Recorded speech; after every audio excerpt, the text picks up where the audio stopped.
चमत्कार आज भी भागवत जी के होते हैं प्रेतोद्धार के, कि यदि पूरे देश में उसके उदाहरण इकट्ठे किए जाएं तो एक बहुत मोटी पुस्तक तैयार हो जाएगी। आज भी कितने प्रेतों का उद्धार कथा से हो जाता है। लोग कहते बांस कैसे चटक गया, बांस तो बांस होता है। इतनी मोटी बट की डाल चटक गई, चटक नहीं गई, बड़ी जोर की आवाज करके नीचे आ गई। राजस्थान में लाल सोट के पास एक गांव में कथा हो रही थी हमारी, बट वृक्ष के नीचे।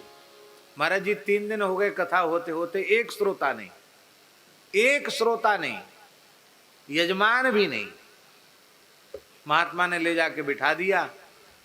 हमारे साथ जो मूर्ति थे वही रोटी बनाने वाले, वही कथा सुनने वाले, वही समय मिले तो माला फेर लो, ऐसा था।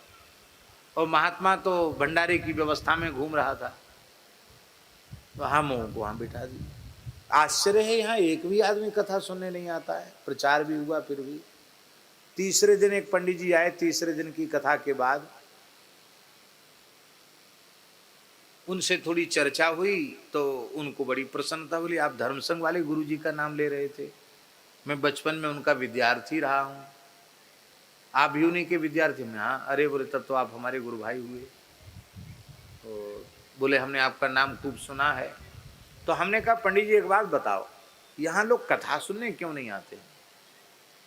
अरे बोले महाराज जी यहाँ दिन में नहीं कोई आ सकता, ये बट वृक्ष पर ब्रह्म राक्षस का ऐसा उपद्रव है कि यहाँ दिन में लोग नहीं आते।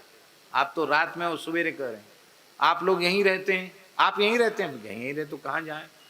क्योंकि महात्मा के कमरे में इतना सामान भरा पड़ा था कि उसमें पैर रखने की जगह नहीं थी।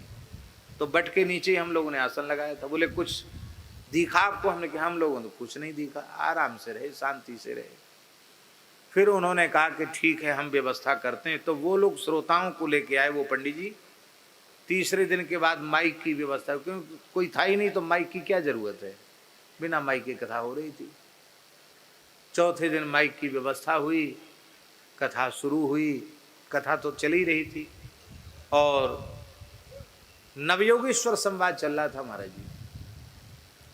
और जैसी श्लोक आया ब्रह्म भूयाय कल्पते, उसी समय बट की एक इतनी मोटी डाल, इतनी मोटी डाल जो 100-200 आदमी रस्सा पकड़ के झूलें खींचे तो न टूटे, शायद हाथी से भी मुश्किल से टूटे, इतनी मोटी डाल।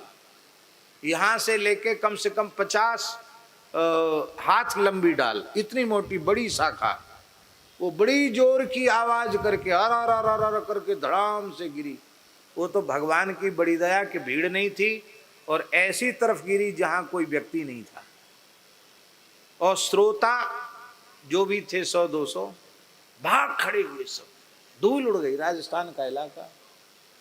आश्चर्य की बात तो ये थी कि हमारे साथ वाले मूर्ति भी एक भी नहीं, सब भाग गए। अकेले व्यास पीठ पर चौकी पर अकेले अपने राम थे, कोई नहीं तो सब भाग गए। एक बार तो डर हमको भी लगा कि अरे हुआ क्या, आंधी नहीं, तूफान नहीं, भूकंप नहीं, इतनी जोर की आवाज हो कि इतनी मोटी डाली कैसे आवाज करके गिर गई।